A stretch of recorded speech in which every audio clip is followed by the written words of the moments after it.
ಸಿದ್ದರಾಮಯ್ಯ ಮೇಲೆ ಮಾಟ ಮಂತ್ರ ಮಾಡಿಸಿ ವಶೀಕರಣ ಮಾಡಿಕೊಂಡಿದ್ದಾರೆ.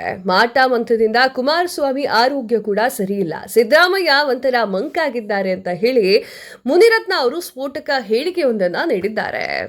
ಎಸ್ ವೀಕ್ಷಕರೇ, ಇತ್ತೀಚಿನ ದಿನಗಳಲ್ಲಿ ಮುನಿರತ್ನ ಅವರು ಸಿಕ್ಕಾಪಟ್ಟೆ ಸದ್ದನ್ನ ಮಾಡ್ತಾ ಇದ್ದಾರೆ. ಮುನಿರತ್ನ ಅವರಿಗೆ ಹಾಗೂ ಡಿ.ಕೆ. ಶಿವಕುಮಾರ್ ಅವರಿಗೆ ಹೊಯ್ದಕ್ಕಿ ಬೇಯಲ್ಲ ಅಂತ ಹೇಳ್ತಾರಲ್ವಾ, ಆ ರೀತಿ ಆಗ್ಬಿಟ್ಟಿದೆ. ಯಾಕಾಗಿ ಹಿಂಗೆ ಹೇಳ್ತಾ ಇದ್ದೀನಿ ಅಂತಂದ್ರೆ, ಮುನಿರತ್ನ ಅವರು ಎಷ್ಟು ಕೆಣಕಬೇಕೋ ಡಿ.ಕೆ. ಶಿವಕುಮಾರ್ ಅವ್ರನ್ನ ಅಷ್ಟು ಕೆಣಕ್ತಾ ಇದ್ದಾರೆ. ಸಿಲಿಕಾನ್ ಸಿಟಿಯ ಜನರ ಸಮಸ್ಯೆಯನ್ನ ಆಲಿಸಲಿಕ್ಕೆ ಡಿಸಿಎಂ ಡಿ.ಕೆ. ಶಿವಕುಮಾರ್ ಅವರು ಪ್ರತಿ ಶನಿವಾರ ಮತ್ತು ಭಾನುವಾರ ಬೆಂಗಳೂರು ನಡಿಗೆ ಎನ್ನುವಂತಹ ಒಂದು ಕಾರ್ಯಕ್ರಮವನ್ನು ಆಯೋಜನೆ ಮಾಡ್ತಾರೆ. ನಗರದ ಪ್ರಮುಖ ಪಾರ್ಕ್ಗಳಿಗೆ ತೆರಳಿ ಅಲ್ಲಿ ಪಾರ್ಕ್ನಲ್ಲಿ ಕುತ್ಕೊಂಡಿರುವಂತಹ ಜನಸಾಮಾನ್ಯರಿಗೆ ಪ್ರಶ್ನೆಯನ್ನ ಕೇಳ್ತಾರೆ. ಏನೇನಾಯ್ತವೋ, ಯಾವೆಲ್ಲ ಅಭಿವೃದ್ಧಿ ನಿಮಗೆ ಬೇಕು ಅಂತ ಹೇಳಿ ಈ ರೀತಿಯಾಗಿ ಪ್ರಶ್ನೆಯನ್ನ ಕೇಳುವಂತಹ ಕಾರ್ಯಕ್ರಮವನ್ನು ಅವ್ರು ಮಾಡ್ಕೊಂಡಿದ್ದಾರೆ. ಅದರಂತೆ ಮೊನ್ನೆ ಅಷ್ಟೇ ಜೆ.ಪಿ. ಪಾರ್ಕ್ಗೆ ಹೋಗ್ತಾರೆ.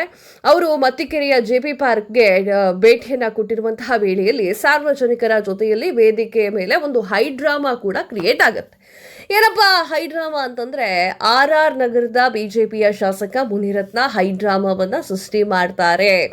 ಅಲ್ಲಿ ಕರಿ ಟೋಪಿಯನ್ನ ಹಾಕೊಂಡು ಬಂದಿರ್ತಾರೆ. ಆ ಒಂದು ಸಮಯದಲ್ಲಿ ನನಗೆ ಆಹ್ವಾನವನ್ನ ನೀಡಿಲ್ಲ ಡಿ.ಕೆ. ಶಿವಕುಮಾರ್ ಅವರು, ನನ್ನ ಕ್ಷೇತ್ರಕ್ಕೆ ಬಂದಿದ್ದಾರೆ, ನನಗೆ ಆಹ್ವಾನವನ್ನ ನೀಡಿಲ್ಲ, ನಾನು ಇಲ್ಲಿಯ ಶಾಸಕ ಇದ್ದೇನೆ ಅಂತ ಹೇಳಿ ಒಂದಿಷ್ಟು ಹೈಡ್ರಾಮಾವನ್ನ ಮಾಡ್ತಾರೆ. ವೇದಿಕೆಯ ಮೇಲೆ ಡಿ.ಸಿ.ಎಂ ಡಿ.ಕೆ. ಶಿವಕುಮಾರ್ ವಿರುದ್ಧವಾಗಿ ಕಿಡಿಕಾರ್ತಾರೆ. ತದಾದ ನಂತರ ಡಿ.ಕೆ. ಶಿವಕುಮಾರ್ ಅವರು ಕರಿ ಟೋಪಿ ಹಾಕೊಂಡಿದ್ದವನೇ ಬಾಯಿಲಿ ಅಂತ ಹೇಳಲ್ಲ ಕರೀತಾರೆ. ಅದಾದ ನಂತರ ಕುತೂಹಲ್ ಶಿಷ್ಯ ಅದು ಇದು ಅಂತ ಹೇಳಿ ರಾದ್ಧಾಂತವನ್ನು ಮಾಡ್ಕೊಳ್ತಾರೆ ಇಬ್ರು. ಆ ಸ್ಟೇಜ್ ಮೇಲೆ ಯಾವ ರೀತಿ ಇತ್ತು ಅಂತಂದ್ರೆ, ಹೈ ಡ್ರಾಮಾ ಕ್ರಿಯೇಟ್ ಆಗಿತ್ತು. ನೋಡಿಗರಿಗೆ ಒಂಥರ ಇರಿಟೇಟ್ ಆಗೋ ಥರ ಇತ್ತು. ಇನ್ನು ಇದೇ ವಿಚಾರಕ್ಕೆ ಸಂಬಂಧಪಟ್ಟಂತೆ ಮುನಿರತ್ನ ಅವರು ಒಂದು ಹೇಳಿಕೆಯನ್ನು ನೀಡಿದ್ದಾರೆ. ಸಿದ್ದರಾಮಯ್ಯ ವಿರುದ್ಧ ಮಾಟ ಮಂತ್ರ ಮಾಡಿಸಲಾಗಿದೆ, ಡಬ್ಬದಲ್ಲಿ ಹಾಕಿ ವಶೀಕರಣ ಮಾಡಿಸಲಾಗಿದೆ, ಇದಕ್ಕಾಗಿ ಕೋಣವನ್ನ ಬಲಿ ಕೊಟ್ಟಿದ್ದಾರೆ, ಹಿಂಗಾಗಿ ಸಿದ್ದರಾಮಯ್ಯ ಅವರು ಮಂಕಾಗ್ಬಿಟ್ಟಿದ್ದಾರೆ. ಇನ್ನು ಕುಮಾರಸ್ವಾಮಿ ವಿರುದ್ಧವೂ ಕೂಡ ಮಾಟ ಮಂತ್ರವನ್ನ ಮಾಡಿಸಿದ್ದಾರೆ, ಇದಕ್ಕಾಗಿ ಅವರಿಗೆ ಆರೋಗ್ಯ ಸರಿಯಿಲ್ಲ ಅಂತ ಹೇಳಿ ಪರೋಕ್ಷವಾಗಿ ಡಿ.ಕೆ. ಶಿವಕುಮಾರ್ ವಿರುದ್ಧ ಗಂಭೀರ ಆರೋಪವನ್ನ ಇವರು ಮಾಡಿರುವಂಥದ್ದು. ಈ ಒಂದು ಹೇಳಿಕೆಗಳು ಈಗ ಸಖತ್ತಾಗಿ ವೈರಲ್ ಆಗ್ತಾ ಇದೆ.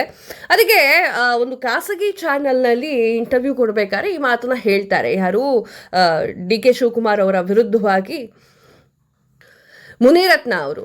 ಆಗ ಪತ್ರಕರ್ತ, ನೀವು ಹೋಗಿ ನೋಡಿದ್ದೀರಾ ಅಂತ ಕೇಳ್ತಾರೆ. ಆಗ ಮುನಿರತ್ನ ಅವರು, ಇಲ್ಲ ನನಗೆ ಗೊತ್ತಿದೆ, ಬಟ್ ನಾನು ಹೇಳೋದಿಲ್ಲ, ಸಿಕ್ಕಾಪಟ್ಟೆ ಮಾಟ ಮಂತ್ರವನ್ನು ಮಾಡಿಸಲಾಗ್ತಾ ಇದೆ, ನಿಂಬೆಹಣ್ಣನ್ನು ಮಂತ್ರಿಸಿ ಕೊಡಲಾಗ್ತಾ ಇದೆ, ಸಿದ್ದರಾಮಯ್ಯ ಅವರನ್ನ ಸಂಪೂರ್ಣವಾಗಿ ಮಂಕ್ ಮಾಡುವಂತಹ ಎಲ್ಲ ಐಡಿಯಾವನ್ನು ಮಾಡಿಟ್ಕೊಂಡಿದ್ದಾರೆ, ಸಿದ್ದರಾಮಯ್ಯ ಸೈಲೆಂಟ್ ಆಗಿರೋದಕ್ಕೆ ಆ ಮಾಟ ಮಂತ್ರವೇ ಕಾರಣ ಅನ್ನುವಂಥ ಮಾತನ್ನು ಅವರು ಆಡ್ತಾರೆ. ಮಾಟ ಮಂತ್ರ ಹೌದೋ ಇಲ್ವೋ ಗೊತ್ತಿಲ್ಲ, ಬಟ್ ಆದರೆ ಡಿ.ಕೆ. ಶಿವಕುಮಾರ್ ಅವರ ವಿರುದ್ಧವಾಗಿ ಮುನಿರತ್ನ ಅವರು ಪಂಚೆ ಕಟ್ಟಿದ್ದಂತೂ ಸತ್ಯ. ರಾಜಕಾರಣದಲ್ಲಿ ಈಗ ಸದ್ದನ್ನ ಮಾಡ್ತಾ ಇರೋದು ಮುನಿರತ್ನ ಮಾತ್ರ. ಇದು ಎಲ್ಲಿಗೆ ಹೋಗಿ ಮುಟ್ಟುತ್ತೆ ಅನ್ನೋದನ್ನ ಕಾದು ನೋಡಬೇಕಾಗಿದೆ. ಇದಾಗಿತ್ತು ಹೊತ್ತಿನ ವಿಶೇಷ ಮತ್ತು ಸುದ್ದಿಗಳಿಗಾಗಿ ನೋಡ್ತಾ ಇರಿ the news Hunt Kannada YouTube channel. ಧನ್ಯವಾದಗಳು.